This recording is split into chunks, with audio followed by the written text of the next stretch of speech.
Okay, so that video that we just watched is what's known as a cymatic experiment. I don't know if you've come across this before, but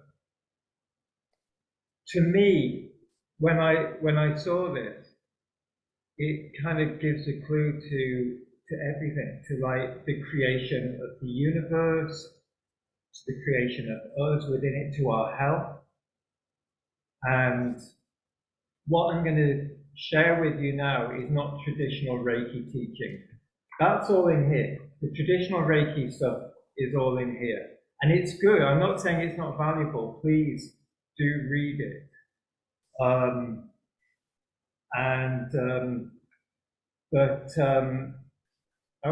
want to share with you what I've come to understand from discovering this, and kind of what comes through to me intuitively as well. So when we look at those cymatic experiments where there's like just like a pile of sand or whatever they use like talcum powder or sand or something like that on a metal plate, and then they vibrate that metal plate through sound.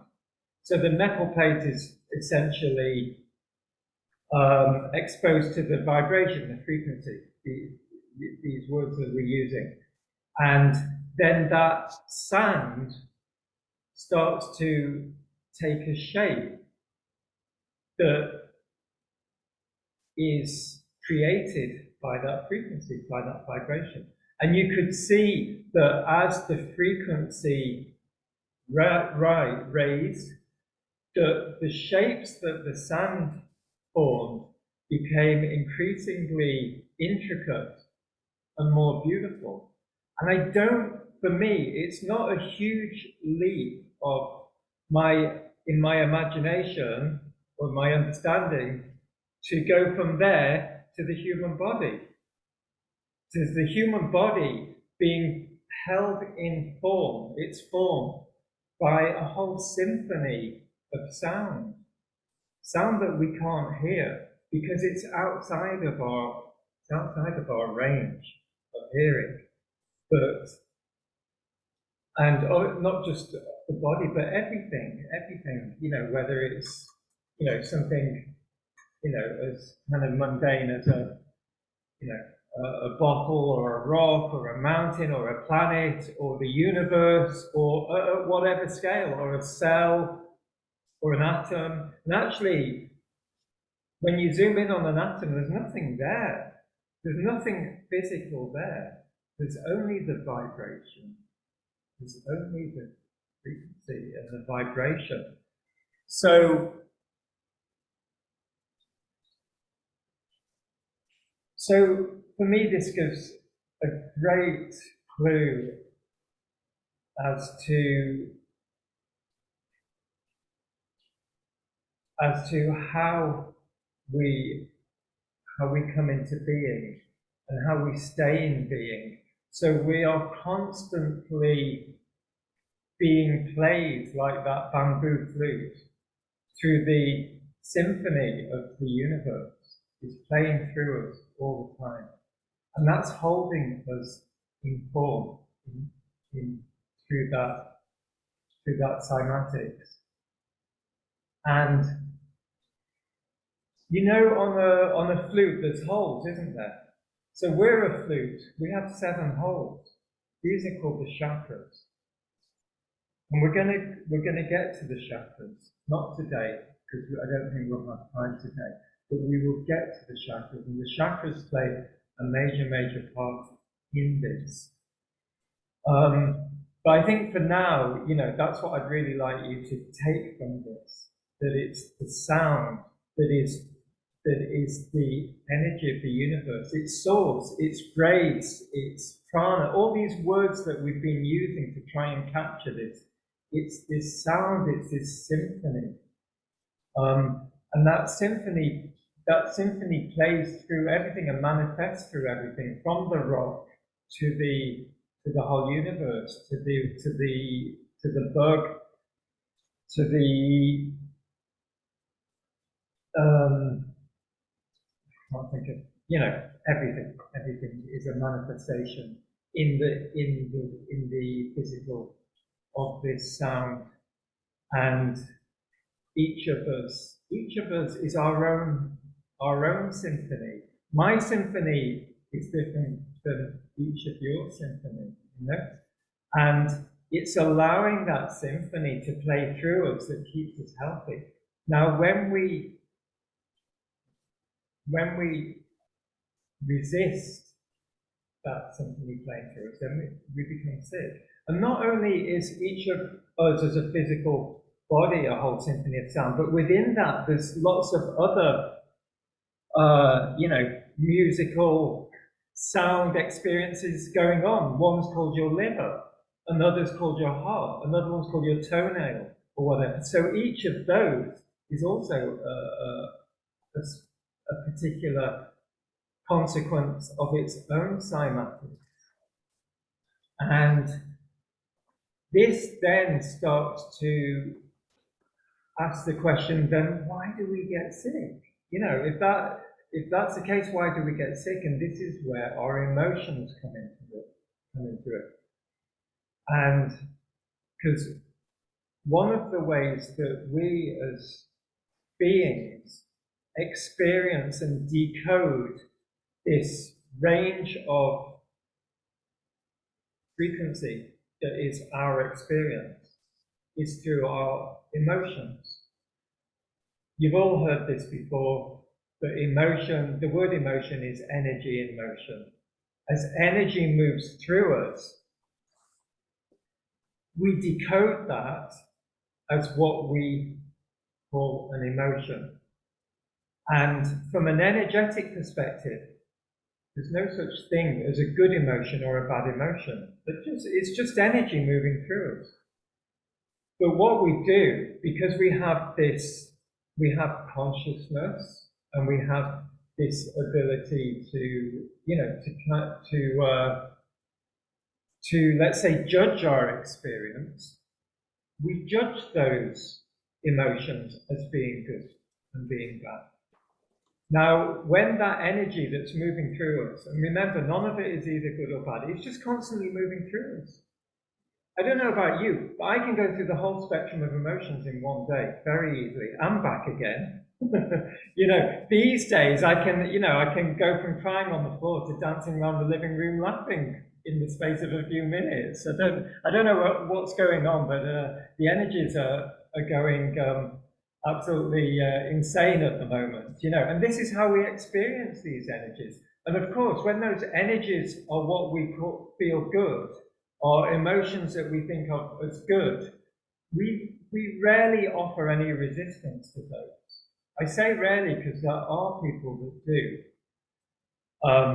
that do have a resistance to those higher frequency emotions of love and joy and excitement. But on the whole, as beings, we tend to be open to those and allow those to flow through. We don't offer any resistance. But when those frequencies that come through present themselves as emotions such as fear or shame, guilt, etc., sorrow, then we start to resist those. Because as much as anything, we're taught to do that, we're conditioned to do that we shouldn't cry, that we should always be happy, etc., etc. And of course it's painful as well. You know, sometimes these emotions are painful. You know, this is what trauma is. Trauma is when those emotions are so overwhelming that we have no other way of dealing with those emotions other than to resist it in some way. And this is what we do. And when we do that, that energy, rather than flowing through us, like through that empty bamboo, through that flute, it becomes embodied. It becomes trapped in the body. And then the flute doesn't start playing quite as well. So that symphony starts to get a bit out of tune. And this is what then manifests as what we call disease. Does that make sense? Yeah? Good. Thank you. So it's taken me I've been teaching Reiki a long time, about 11 years now, I think. And I didn't start off teaching Reiki like this. It was very much kind of textbook Reiki, and it's taken quite some time for this to really gel for me and for me to be able to communicate it. So yeah, I hope I'm kind of being successful with that. So, and then we get to the exciting part for us, which is Reiki as a healing modality, as a way of healing, both for ourselves and for others. And actually, sorry, I just want to go back a little bit. I didn't finish off something I was saying, because I was talking about the different levels of Reiki and how they build on each other.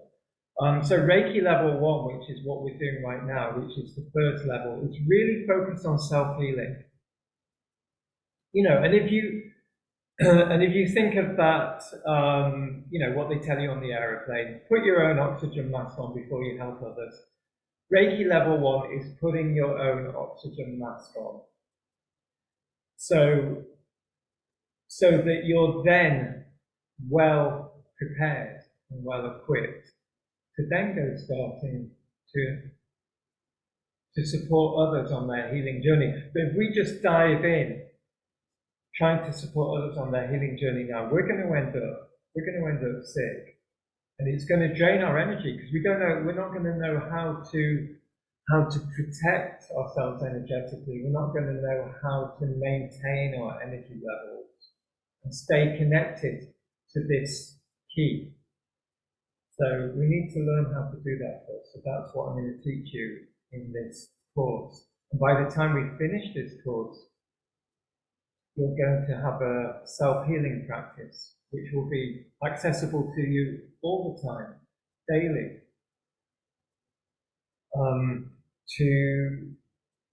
to maintain yourselves at optimum energetic levels.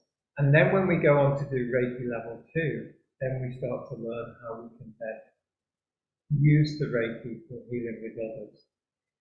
So, yeah. So going back to the cymatics and the sound and the emotions, and then we have the blocked emotions, which are our resistance to the lower frequency emotions, whether that resistance comes at a mental level in terms of, I don't want to feel sad, I don't want to feel angry, or maybe it comes through a trauma that we really have little option other than to deny that emotion in that moment because it's just too overwhelming. So what, and then the channel of our vessels or bamboos become clogged up, and then the music doesn't play properly, and we become sick. So when we do Reiki and we're connecting to the highest frequency on our spectrum and above, Reiki is outside of our tangible energy spectrum. Maybe it's the highest frequency in the whole universe. I don't know. Maybe it's the frequency of source. It's that it's that initial sound that brought everything into being. But wherever it is on that spectrum, it's way higher than our regular spectrum of energy. So when we connect with that energy and we really consciously invite that energy into our being, it raises our vibration. So those energy blockages, those traumas, those ways in which we've resisted those difficult emotions, those get released. So in Western medicine now, like if someone has a disease, it needs to be blasted in some way, doesn't it? It needs to be cut out, or it needs to be nuked or radiated, you know? And if they can't do that, then take a pill and get rid of the symptoms and pretend it's not there. So,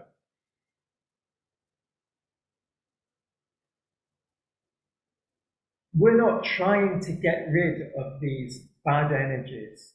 Yeah, let's get any idea that there are bad energies out of our minds. Yeah, that there are negative energies. There's no such thing. There's only energy, and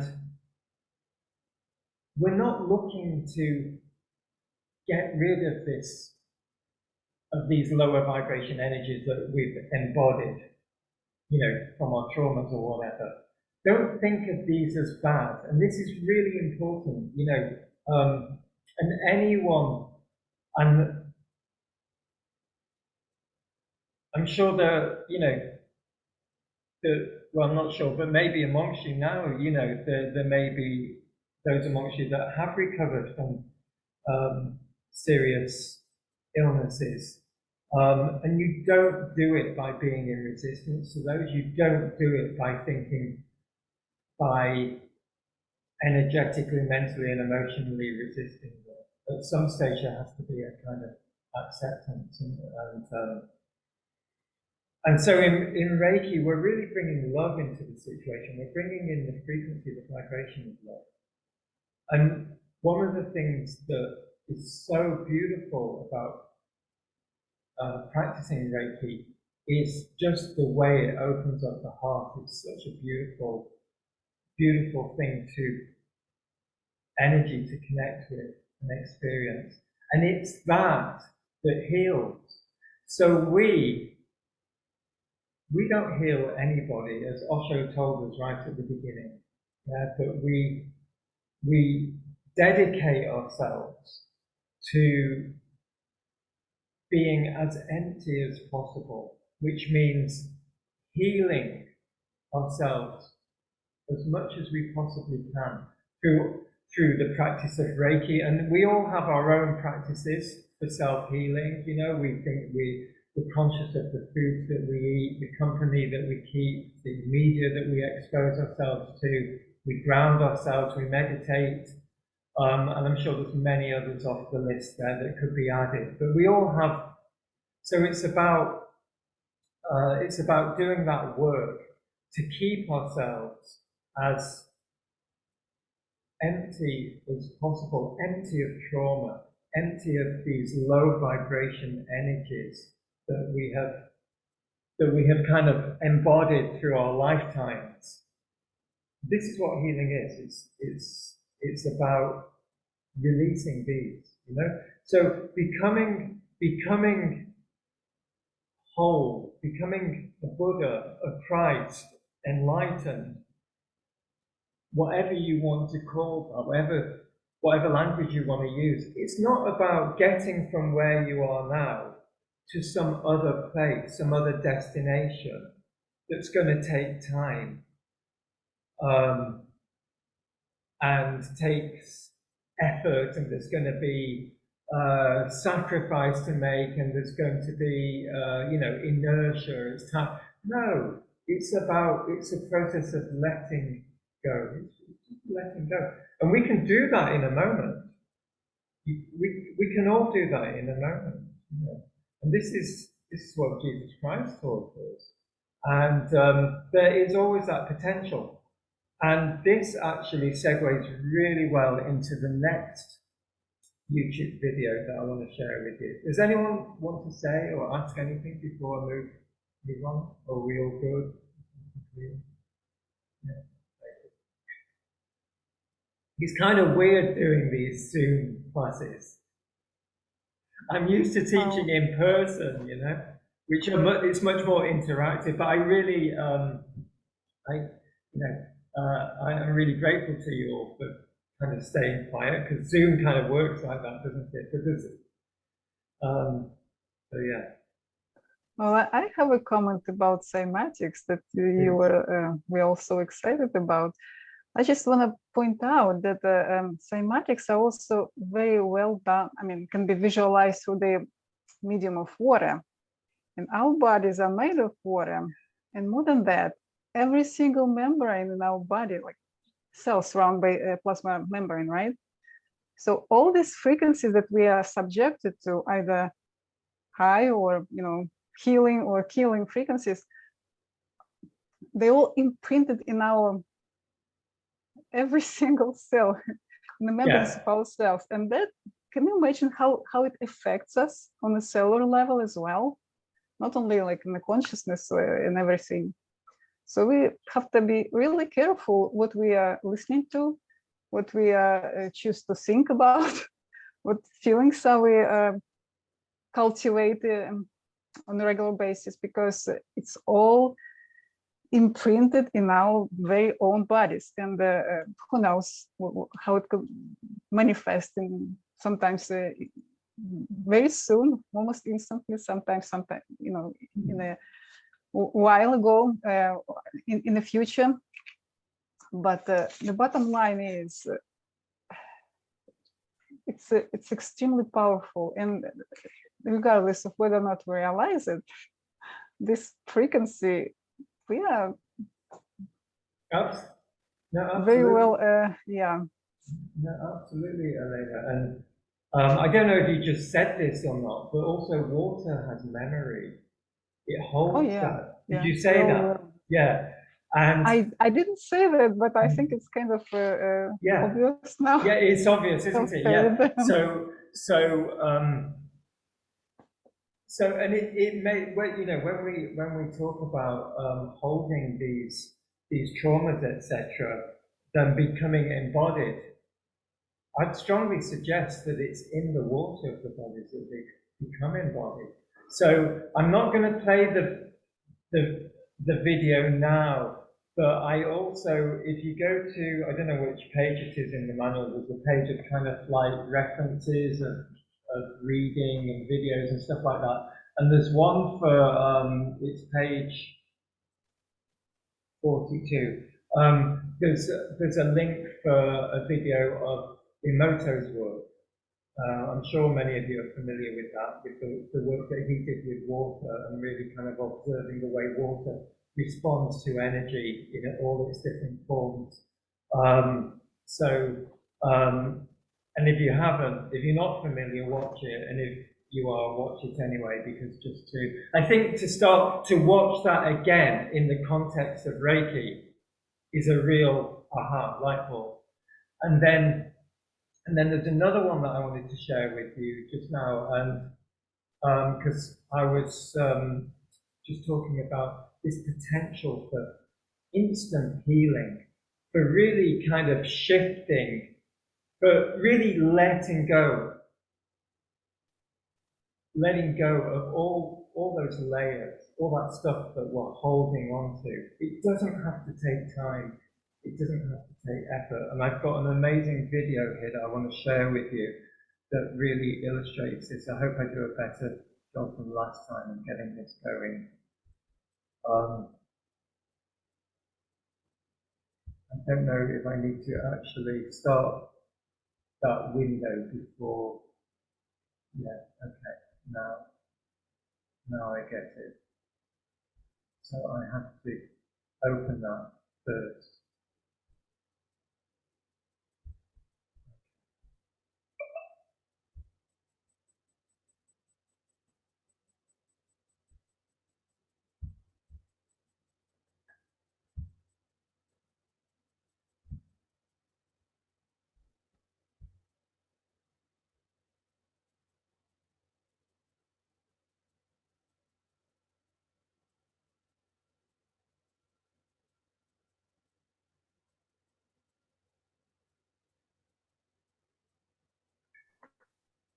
Is it supposed to be silent?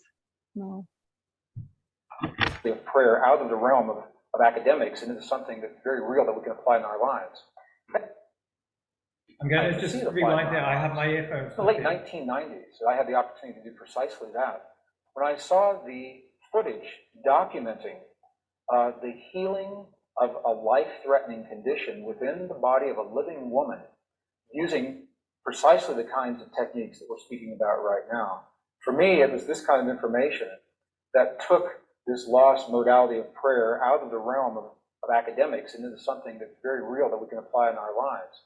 I had the opportunity during that time to see some video footage of the healing of a 3-inch diameter bladder cancer inside the body of a woman who, by Western medical standards, had been diagnosed inoperable. She had gone, as a last resort, to a medicineless hospital in Beijing, China. It was in this medicineless hospital where they began simply by addressing the life-affirming ways that she could change how she was living her life. They taught her life-affirming ways to breathe and life-affirming ways to nourish her body, gentle movements to stimulate the energy centers in her body. And as she was doing these and strengthening her body, at one point it made sense to undergo a process. Now I'd like to share this. I'd like to describe it to you as a very potent example of how the feeling world inside of our bodies has a direct effect, in this case a very graphic effect, on the world beyond our bodies. So in the video documentation, the film shows a woman lying on in a hospital room. She's fully awake, she's fully conscious, she believes in the process that's about to happen. Before her, there is an ultrasound technician who is running an ultrasound wand over her lower abdomen that we can see on a split screen television. And on the left-hand side of the screen, they do a snapshot, a freeze frame of an instant in time for reference, so we can see what her condition looked like in that instant in time. On the right-hand side of the screen, we are able to watch real time as 3 practitioners stand behind her, working with the energy in her body and with the feelings in their bodies. And what they do is they begin to chant a word that to them, they've agreed upon, that reinforces the feeling within them that she's already healed.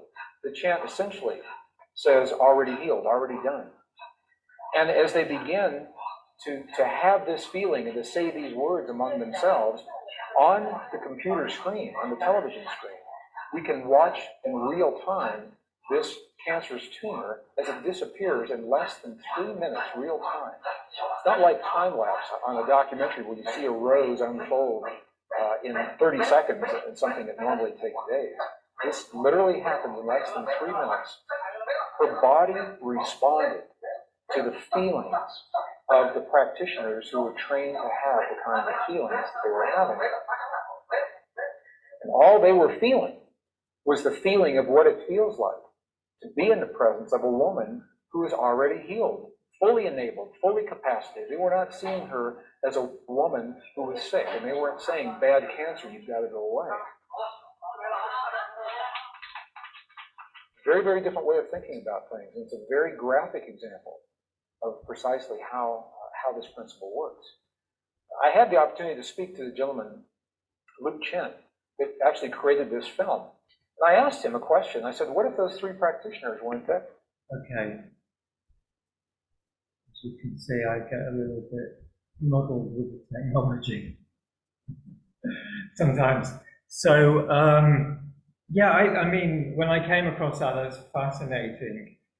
And although it's not directly about Reiki,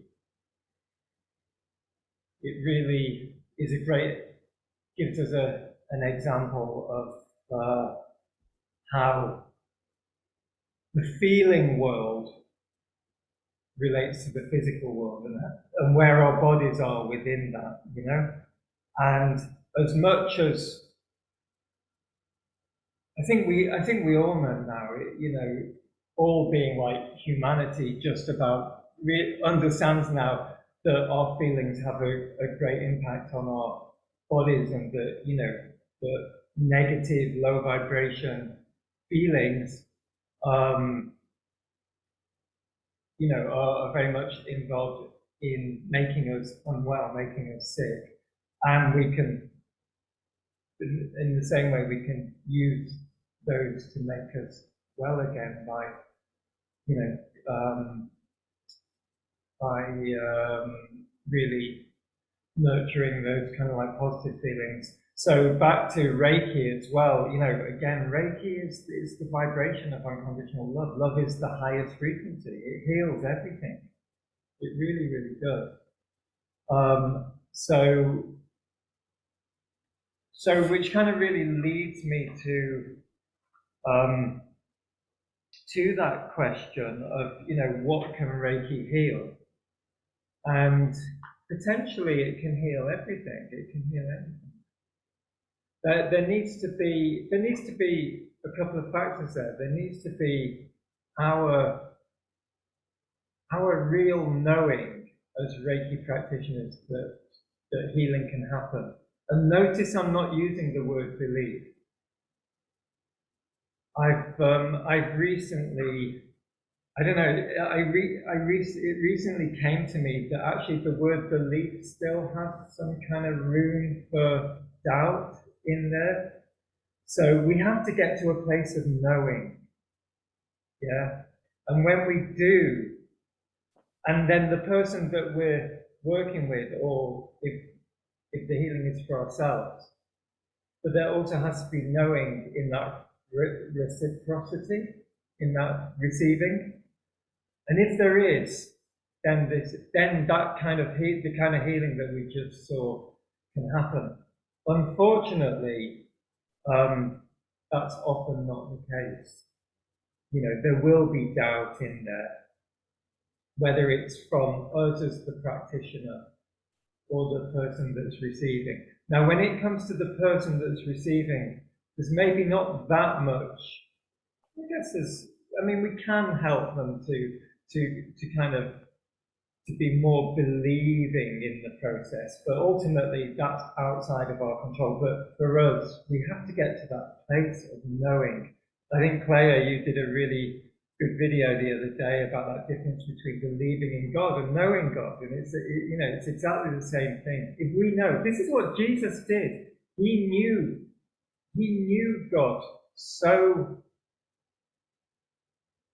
without any doubt, to the degree that, you know, he could do what he did in terms of manifestation and healing. And as he said, that we can do whatever he can do, we can do, and we can do better. So, and whether Jesus was a literal being or not, it doesn't really matter, you know, it's an allegory. It teaches us about our potential, and we all have that potential. So please do not doubt that. And of course, knowing anything comes through direct experience. You can't just be told to know something. So we have to go through the stages of belief, etc., until we actually know. But yeah, that's really the goal there, is to get to that point of really kind of knowing. And if we do, then yeah, Reiki can heal anything. But I just kind of want to add something in brackets to this, that we need to consider what we mean by heal, because it's not always about the physical body getting better, because the disease, the condition that someone experiences is there for a reason. It's there to teach them. It's there to teach us, to get us back on track. It's to show us where we have got off track, where we have got out of alignment with our true nature, with nature and our true nature within that, where we've become out of alignment with source. And we will not heal till we come back into alignment with source. And sometimes what we think of as physical death, which I think all of us here are probably in agreement by now that is not, it's not really death, is it? It's a transition. So we must never think of death as a failing in the healing process. And particularly as, you know, when we go on to be Reiki practitioners. So we really, and part of I think part of that message there is to not be attached to any outcome when we're practicing Reiki.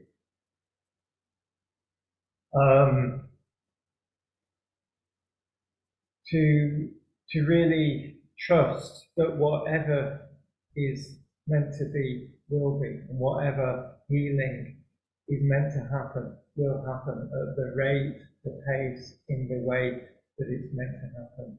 So we've got to and that's the ego. And this is the self that we need to let go of. This is what Osho told us at the beginning. To be a healer really means not to be.